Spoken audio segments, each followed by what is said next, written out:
சூப்பர்ண்ணா. இப்போ எனக்கு என்ன கேள்வினா, நெறைய பிஸ்னஸ் இருக்கு. சரிங்களா? ஏகப்பட்ட பிஸ்னஸ் இருக்குது. அல்லது ஜாப் இருக்கு. ம். இப்போ இந்த மாரி நீங்க எந்த ஜாப்புக்கும் போகல. ம். ஓகேங்களா? வேற எந்த பிஸ்னஸும் பண்ணல. ம். முழுக்க முழுக்க பங்குச்சந்தை மட்டுமே நீங்க இருக்கீங்க. பங்குச்சந்தையில உங்களுக்கு எப்படி இன்ட்ரெஸ்ட் வந்துச்சு? ம். நீங்க என்ன படிச்சீங்க? உங்க பேக்ரவுண்டு எப்படி இதில ஆர்வம் வந்தது? ம். இதில கடந்து வந்த பாதையில வந்து சக்சஸும் இருக்கும், ஃபெயிலியரும் இருக்கு. அந்த 2யும் எப்படி தாண்டி வந்தீங்க? ம். எப்படி இப்போ நீங்க சக்சஸ்ஃபுல்லா பண்றதுக்கான காரணங்கள் என்ன? இத கொஞ்சம் டீட்டெயிலா சொன்னீங்கன்னா, அப்படின்னா நான் 2008 வந்து இந்த பங்குச்சந்தைக்குள்ள போனேன். ஓகேண்ணா. என்னுடைய நண்பர் திரு கனகராஜ் அப்படின்றவர் வந்து இது பங்குச்சந்தைக்குள்ள என்ன வந்து நுழைத்தார். அதை வாங்க இன்வெஸ்ட் பண்ணுங்க, இது இப்படிலாம் இருக்குது அப்படின்னு சொல்லி. அப்போலாம் எங்களுக்கு தெரியாது. அப்போ நான் வந்து ஒரு ஏஜெண்ட்டாக இருக்கேன். ஒரு இதில் எல்ஐசி ஏஜென்ட்ஸு, அந்த மாதிரி ஒரு மோட்டார் இன்சூரன்ஸ் ஏஜென்ட்ஸு அதில் வந்து ஒர்க் பண்ணிட்டு இருக்கேங்க. அப்படி இருந்தப்போ தான் இவர் வந்து அறிமுகப்படுத்துகிறாரு. அப்போது போய் பார்க்கும்போது இப்படிலாம் இன்வெஸ்ட் பண்ணலாமாட்டிருக்கு அப்படின்னு சொல்லி போட்டு நாங்கள் போய் இன்வெஸ்ட் பண்ணுறோம். அப்போல்லாம் வந்து தெரியாமல் நாங்கள் என்ன பண்ணிடுறோம்னா, அனுபவத்தை ஏற்படுத்திக்காமல் 2008 அப்போ வந்து டிஜிட்டலைஸ் கிடையாது. நாங்கள் போய் புரோக்கர் ஆஃபீஸில் போய் தான் ட்ரேட் பண்ணணும். அப்போல்லாம் இன்டர்நெட் கிடையாது, வீட்டிலலாம் பண்ண முடியாது. இன்றைக்கி டெக்னாலஜி வளர்ந்ததுனால வீட்டில் உட்காந்துட்டு எல்லாம் பண்ணலாம். யூடியூப் இருக்குது, எவ்வளவோ நாலேஜ் எடுத்துக்க முடியும். அப்போ நான் 2008 பார்த்தீங்கன்னா தமிழ்நாட்டிலையும் பெருசாக பங்குச்சந்தை நாலேஜ் இல்லை. ஒரு பங்குச்சந்தையை கற்றுக்கணும்னா ஒன்று சென்னை போகணும், இல்லை மும்பை போன்ற நகரங்களுக்கு போக வேண்டியிருக்கும். அதனால் எங்களுக்கு அதெல்லாம் இல்லாதனால என்ன பண்ணுவோம் அப்படின்னு கேட்டால், நாங்களாக பணத்தை போட்டு நிறைய வந்து அடி வாங்கி ஒன்றும் தொழில் தெரியாமல் கடனை வாங்கி எல்லாம் பண்ணி நிறைய நஷ்டம் பண்ணிட்டோம். பார்த்தீங்கன்னா அது வந்து பார்த்திங்கன்னா இதை முறைப்படி கற்றுக்கிட்டு தான் பண்ணணும். சந்தைன்றது பங்குச்சந்தைன்றது ஒரு சாதாரண கிடையாது. ஏன்னா எல்லாருனாலையும் அதான் சொல்கிறேங்க, எல்லாருனாலையும் கற்றுக்க முடியாது அப்படிலாம் கிடையாது. அவங்களுக்கு அந்த ஆர்வம் இருக்கணும். ஆர்வம் இருக்கவங்களுக்கு இதை கற்றுக்க முடியும். ஆனால் அது ஒரே நாளில் கற்றுக்கிட்டு செய்யக்கூடிய விஷயமும் அல்ல. அதான் இங்கே ஒரு உண்மைங்க. அதே மாதிரி கடன் வாங்கியோ இல்லை வேறு ஏதாவது நீங்கள் வந்து மெயினான கமிட்மெண்ட்டில் வச்சுக்கிட்டு அந்த பணத்தை கொண்டாந்து இங்கே போட்டு பண்ணுறதோ வந்து பங்கு சந்தையை பண்ணுறது வந்து நல்லதல்ல அப்படின்றது என்னுடைய கருத்து. எப்பவுமே அதான் நாங்கள் சொல்லுவோம், சர்ப்ளஸ் மணி அப்படின்னு சொல்லுவோம். நீங்கள் உங்கள் செலவெல்லாம் போக, உங்கள் சேமிப்பு போக, அதுக்கப்புறம் இருக்கக்கூடிய பணங்களை வந்து நீங்கள் இங்கே இன்வெஸ்ட் பண்ணணும். அதுதான் பங்கு சந்தை. அது உங்களுக்கு வந்து அதுதான் இதில் வந்து பெஸ்ட்டாக இருக்கும். சரி, நீங்கள் கேட்ட கேள்வி பார்த்தீங்கன்னா முழு நேர தொழிலாக இது பங்குச்சந்தையில் 2 விதங்க. ஒன்று இன்வெஸ்ட்மெண்ட், இன்னொன்று ட்ரேடிங் அப்படின்னு சொல்லுவாங்க. இன்வெஸ்ட்மெண்ட் அப்படின்றது நான் இப்போ பேசுன மாதிரி தான். சிறுக ₹100 கூட இன்வெஸ்ட் பண்ணி நம்ம நீண்ட கால அடிப்படையில் 10 வருடமோ 20 வருடமோ நீண்ட கால அடிப்படையில் வந்து பண்ணும்போது அதுக்குண்டான ரிட்டர்ன்ஸ் வரும். நம்ம நல்ல நிறுவனங்களில் பண்ணோம்னா கண்டிப்பாக வந்து பர்சன்டேஜ் ஆஃப் வாய்ப்பு வந்து நமக்கு லாபம் ஈட்டுவதற்கு வாய்ப்பு இருக்குங்க. நல்ல நிறுவனங்கள் பண்ண. ஏன்னா இதில் 7000 கம்பெனிக்கு மேலே எவ்வளோ இருக்குங்க அந்த பங்குச்சந்தையில் கம்பெனிஸ். நம்ம தான் நல்ல கம்பெனிஸை வந்து நம்ம தேர்ந்தெடுக்கணும். 2வது ட்ரேடிங்னு சொல்லுவோம். அது ரொம்ப ரிஸ்க்கு தான். அதாவது ரிஸ்க்கு கேட்ட ரிவார்டு தான் அப்படின்னு நம்ம பேசுவோம். ரிஸ்க் இல்லாத இடமே கிடையாது. பட் ரிஸ்க்கு கேட்ட ரிவார்டு தான். பட் நீங்கள் அந்த ரிஸ்க்கை எப்படி எடுக்க போகிறீங்க அப்படின்றது தான் உங்களோட இதை பொறுத்த வரைக்கும். இதில் வரலாமா வேணாமா அப்படின்னு நம்ம பொதுவாக நம்ம பேசும்போது பார்த்திங்கன்னா அதெல்லாம் அவங்களோட தனித்துவம் வாய்ந்தது தான் அப்படின்னு சொல்லுவோம். பங்குச்சந்தையில் 2 விதம் இருக்குங்க. ஒன்று இன்வெஸ்ட்மெண்ட்டு, இன்னொன்று வந்து ட்ரேடிங். பார்த்திங்கன்னா இன்வெஸ்ட்மெண்ட்டுங்கிறது நம்ம வந்து பார்த்திங்கன்னா வெறும் ₹100 கூட இன்வெஸ்ட் பண்ணிட்டு நம்ம வந்து சிறுக பண்ணிகிட்டே வந்தோம்னா ஒரு லாங் டைம் ஒரு 10 வருஷமா 20 வருஷமாக பண்ணோம்னா நல்ல ஒரு ரிட்டர்ன்ஸ் கிடைக்கிறதுக்கு வாய்ப்பு இருக்குது. அதுவும் நல்ல நிறுவனங்களில் நீங்கள் பண்ணணும். கிட்டத்தட்ட 7000 கம்பெனிக்கு மேலே நீங்கள் நல்ல நிறுவனத்தை நீங்கள் பண்ணும்போது ப்ராபபிலிட்டி ஆஃப் வின்னிங் வந்து மேக்ஸிமம் உங்களுக்கு வாய்ப்பு இருக்குங்க. அதாவது வருமானம் அதில் ஈட்டிருக்கு லாங் டேர்மாக நீங்கள் அங்கே இன்வெஸ்ட்மெண்ட்டாக இருந்தீங்கன்னா. இன்னொரு பக்கம் வந்தீங்கன்னா ட்ரேடிங் அப்படின்னு சொல்லுவாங்க. அதில் நீங்கள் செபி கூட இப்போ சொல்லிக்கிட்டே இருக்கும். பார்த்தீங்கன்னா ஒவ்வொரு டிஸ்க்ளைமர் அவங்க இது கொடுத்துட்டே இருப்பாங்க. பார்த்தீங்கன்னா நீங்கள் டிமெட் அக்கௌண்ட் ஓப்பன் பண்ணும்போது 10க்கு 9 பேர் தோத்துட்ருக்காங்க, 10க்கு 9 பேர் தோத்துட்ருக்காங்க அப்படின்னு சொல்லுவோம். ட்ரேடிங்கில் பொறுத்த வரைக்கும் பார்த்தீங்கன்னா அது ஏன்னு கேட்டிங்கன்னா, அதான் நிறைய பேர் வந்து பார்த்தீங்கன்னா ட்ரேடிங்கை சரியான முறையில் கற்றுக்காமல் கடனை வாங்கியோ இல்லை வேறு ஏதாவது வச்சுருக்க பணத்தை தூக்கிட்டு கொண்டு வந்தோ இங்கே வந்து இன்வெஸ்ட் பண்ணிவிட்டு அதை பூர்த்தி செய்யணுன்ற எண்ணத்திலேயே ட்ரேட் பண்ணுறதுனால என்ன ஆகுதுன்னா அவங்க வந்து டோட்டலாக எல்லாம் லாஸ் பண்ணிடுவாங்க. ட்ரேடிங் அப்படின்றது ரிஸ்க்கு தாங்க, இல்லைன்னு சொல்லலை, ரிஸ்க்கு. அப்போ நீங்கள் எந்த அளவுக்கு அந்த ரிஸ்க்கை எடுக்கிறீங்க அப்படின்றது தான் இங்கே மேட்ரு. ரிஸ்க்குக்கு தகுந்த ரிவார்டு அங்கே அப்படின்ட்டுருக்கு. அப்போ ட்ரேடிங் பண்ணலாமா வேண்டாமா, இல்லை இப்படிலாம் சொல்கிறீங்க அப்படின்னா அப்போ ட்ரேடிங் பண்ணலாமா வேண்டாமாங்கிற கேள்வி வரலாம். அப்படிலாம் கிடையாதுங்க. ட்ரேடிங் பண்ணலாம், ஆனால் அதை முழுக்க தெரிந்து கொள்ள வேண்டும். பங்கு சந்தை என்றால் என்ன, ட்ரேடிங்னா என்ன அப்படின்றத நீங்கள் தெரிஞ்சுக்கணும். சரி, அப்போ தெரிஞ்சுக்கிறதுனா எத்தனை நாளில் தெரிஞ்சுக்க முடியும்? ஒரு நாளில் கற்றுக்கலாமா, 2 நாளில் கற்றுக்கலாம் அப்படிலாம் கிடையாது. உதாரணம் என்ன சொல்லலாம் அப்படின்னா, குறைந்தது 1 வருட காலம்னா அது குறைந்தது அப்படின்னு நான் சொல்ல வரேன்.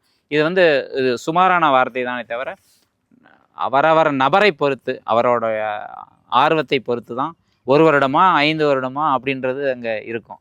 அப்போது நீங்கள் வந்து உதாரணம் நீங்கள் என்ன சொல்லுவேன் அப்படின்னு கேட்டால், நீங்கள் ஒரு ட்ரேடிங் கற்றுக்கணுன்னு வர்றீங்க அப்படின்னா, நீங்கள் ஒரு 6 மாதம் நீங்கள் வந்து அதில் பயணம் பண்ணீங்கன்னு சொன்னால், உங்களுக்கு அது வருமா வராதாங்கிறத முடிவே அப்போ தான் பண்ண முடியும்.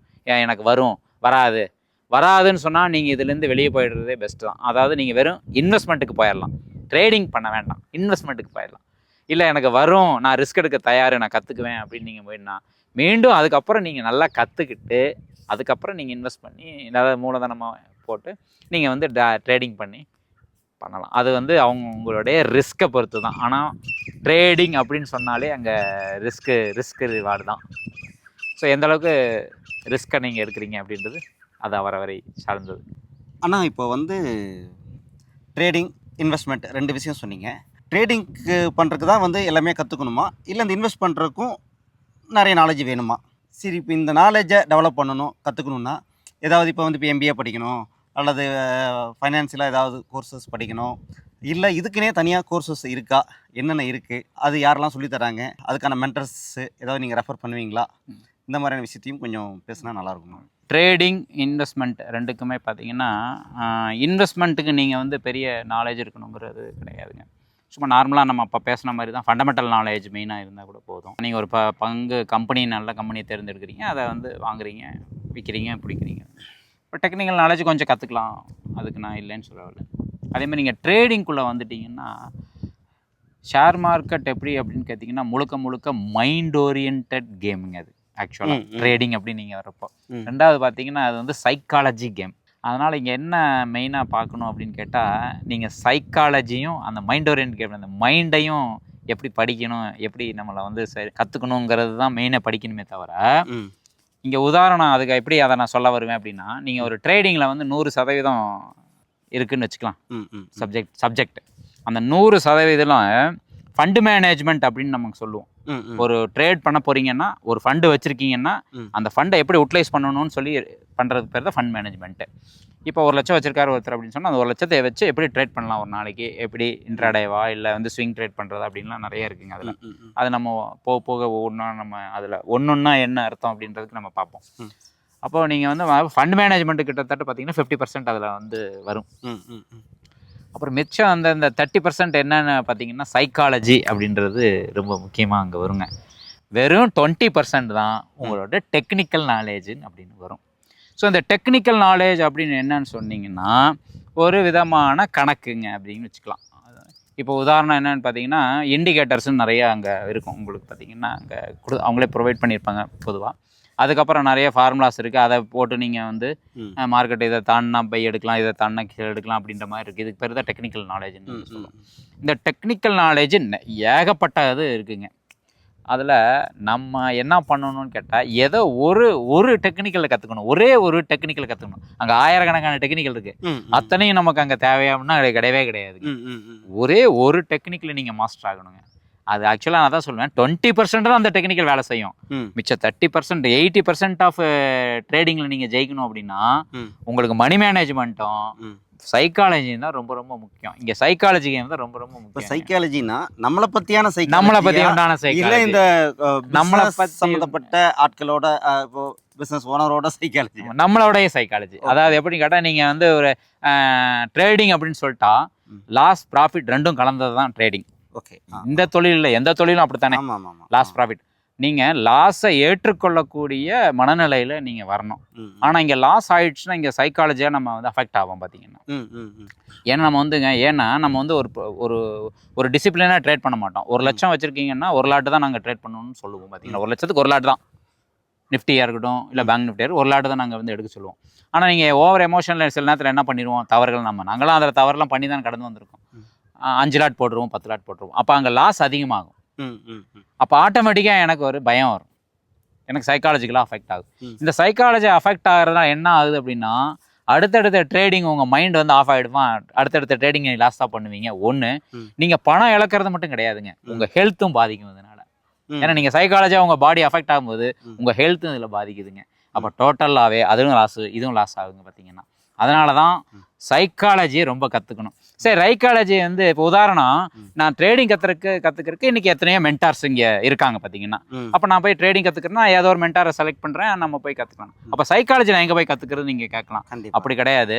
நான் என்ன சொல்கிறேன், சைக்காலஜி நீங்கள் முழுக்க நீங்கள் இப்போ சொன்னேன் பார்த்தீங்களா, 20% சைக்காலஜி. அது எப்படின்னு கேட்டால், 1 லட்சம் 1 லாட்டு தான் நீங்கள் எடுக்கணும், அதுக்கு மேலே எடுக்கக்கூடாது. 2000 ரூபாய் இன்றைக்கி லாஸ் வருது அப்படின்னு சொன்னால் நீங்கள் ஏற்றுக்கணும், நாளைக்கு பார்த்துக்கலாங்கிற அந்த நார்மல் மனநிலை இருக்கணும், தயாராக இருக்கணும். இதை நீங்கள் தான் வளர்த்துக்கணுமே தவிர இதை போய் இன்னொருத்தர்கிட்ட படிக்க முடியாது. சில விஷயங்களை தான் நீங்கள் படிக்க முடியும், சில விஷயங்களை நீங்கள் தான் அனுபவ ரீதியாக கற்றுக்கணும். அதனால தான் இங்கே சைக்காலஜி சொல்லிக் கொடுக்கறதுக்கு யாரும் அப்படின்றது தனியாக ஒன்றும் கிடையாதுங்க. பட் இதையெல்லாம் நீங்கள் புரிஞ்சுக்கிட்டு நீங்கள் தான் உங்களை வந்து பயிற்சி பண்ணி அதை கற்றுக்கணும். 2வது, ட்ரேடிங் அப்படின்னு சொல்லி வந்துட்டாலே ப்ராபபிலிட்டி கேம். இது வந்து ஒரு ப்ராபபிலிட்டி கேம் தான் அப்படின்றது நீங்கள் என்ன தான் எக்ஸ்பீரியன்ஸ் ஆகியிருந்தாலும் இது ப்ராபபிலிட்டி கேம் அப்படின்றதுனால அதையெல்லாம் நன்கு புரிஞ்சுக்கணும். அதனால தான் சொன்னேன், ட்ரேடிங் அப்படின்றது தமிழில் எப்படி சொல்லலாம் இதையே? ப்ராபபிலிட்டி கேம்னா நீங்கள் வந்து என்ன தான் வந்து ஒரு டெக்னிக்கலை யூஸ் பண்ணி மார்க்கெட் மேலே போகுமா கீழே போகுமா கணிச்சுன்னா நீங்கள் கணிக்கிற மாதிரி மார்க்கெட் போகுங்கிறது கட்டாயமே கிடையாது. 10 ட்ரேட் எடுக்கிறீங்க அப்படின்னு சொன்னால் அதில் 7 ட்ரேடோ 6 ட்ரேடோ உங்களுக்கு ஃபேவராக போகும், 4 ட்ரேடு உங்களுக்கு வந்து லாஸ் வரும். இல்லை 5க்கு 5 கூட வரலாம். அதெல்லாம் சொல்லவே முடியாது. யாருனாலையும் 100% இன்றைக்கி மார்க்கெட் மேலே போகுமா கீழே போகுமான்னு கணிக்க முடியாது. அப்போ நம்ம வந்து ஜட்ஜ் பண்ணுறோம், அதுக்கு உண்டான செயலை செய்கிறோம். உங்களுக்கு எதிராக போச்சுன்னா நீங்கள் அந்த லாஸு கட் பண்ணுறீங்க. அப்போ நான் இவ்வளோ லாஸ் வந்து கட் பண்ணிக்கிறேங்கிறது நீங்கள் முதல்ல பிளான் பண்ணி தான் வச்சுருக்கீங்க எல்லாமே. அந்த 1 லட்சம் நான் சொன்னேன் இல்லைங்களா, 2000 ரூபா லாஸ் பண்ணுறேன் ஒரு நாளைக்கு ஒரு ட்ரேடுக்கு அப்படின்ற மாதிரி நீங்கள் ஒரு வச்சுருக்கீங்கன்னா அதை நீங்கள் வந்து பண்ணுறீங்க. ஆனால் தொடர்ந்து பண்ணுறீங்க. இதில் என்னென்னா டிசிப்ளின், அதுதான் வந்து மார்க்கெட்டில் வந்து நீங்கள் ஜெயிக்கிறதுக்கு உண்டான ஒரு தாரக மந்திரம். இந்த டிசிப்ளின்ற வார்த்தை அப்படின்னா என்னன்னு கேட்டிங்கன்னா, நம்ம இப்போ பேசணும் பார்த்தீங்களா, 1 லட்சம் 1 லாட்டு ஒரு நாளைக்கு 1% ஆர் 2% ரிஸ்க் எடுக்கிறேன் பர் ட்ரேடுக்கு அப்படின்ற மாதிரி நீங்கள் ஒரு ரூல் வச்சுக்கிறீங்கன்னு வைங்க. இந்த ரூலை தொடர்ந்து செய்வது, இதை யார் தொடர்ந்து இதை செய்கிறார்களோ அவர்கள் இங்கே வந்து பணம் ஈட்டுறாங்க. இதை தொடர்ந்து செய்வது என்பது தான் இங்கே நீங்கள் படிக்கணும். அதுதான் கஷ்டம்.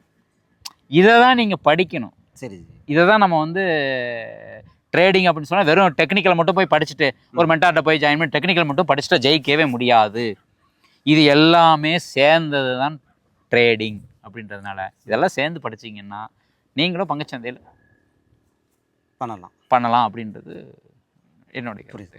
நான் வந்து செபி ரெஜிஸ்டர்டு கிடையாதுங்க, அதே மாதிரி ஃபைனான்சியல் அட்வைசரும் கிடையாது. நான் என் கருத்துக்களை இப்பொழுது என் அனுபவப்பட்ட கருத்துக்களை தான் நாம் ஒரு பகிர்தலாக பகிர்ந்து கொள்கிறோம். இதில் எது தேவையில்லைங்கிறத நீங்கள் எடுத்துக்கோங்க. மேற்கொண்டு இந்த சேனலை சப்ஸ்கிரைப் பண்ணுங்கள், லைக் பண்ணுங்கள். மேலும் மேலும் உங்களுக்கு நல்ல கண்டென்ட்டை கொடுக்கறதுக்கு நாங்கள் வந்து முயற்சி செய்கிறோம். இதை சார்ந்து ஏதாவது உங்களுக்கு சந்தேகம் வந்தால் பங்குச்சந்தை சார்ந்து நீங்கள் என்ன அணுகலாம். என்னோடய நம்பர் பார்த்தீங்கன்னா 63 69 70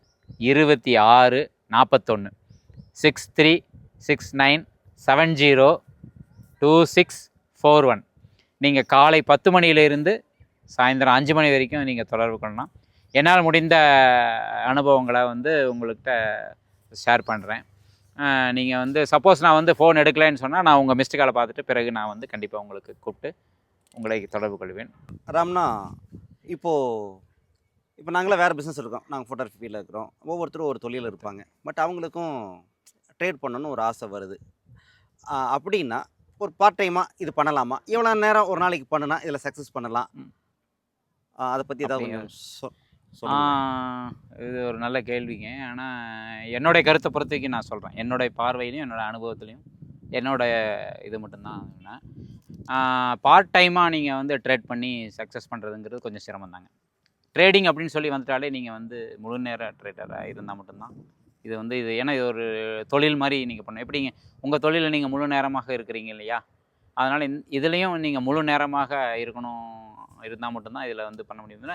நீங்கள் வேறு தொழில் பண்ணிவிட்டு இங்கே வரீங்க அப்படின்னா ஏன்னா 2 டிஸ்டர்பன்ஸ் ஆகும். நீங்கள் அந்த தொழிலில் இருந்துட்டு இருப்பீங்க, ஒரு மணி நேரம் ட்ரேட் பண்ணிட்டு போகலாம், நீங்கள் வருவீங்க பார்த்தீங்கன்னா இங்கே லாஸ் ஆயிடுவீங்க. உதாரணத்துக்கு அன்னைக்குன்னு பார்த்து உங்களுக்கு அந்த நீங்கள் ஏற்கனவே பண்ணிட்டுருக்கீங்களா உங்கள் பிஸ்னஸ் அதெல்லாமே உங்களுக்கு கெட ஆரம்பிச்சிடும் பார்த்தீங்கன்னா. அதில் உங்களுக்கு லாஸ் வர ஆரம்பிச்சிடும், சைக்காலஜி எஃபெக்ட் ஆகிங்க பார்த்தீங்கன்னா.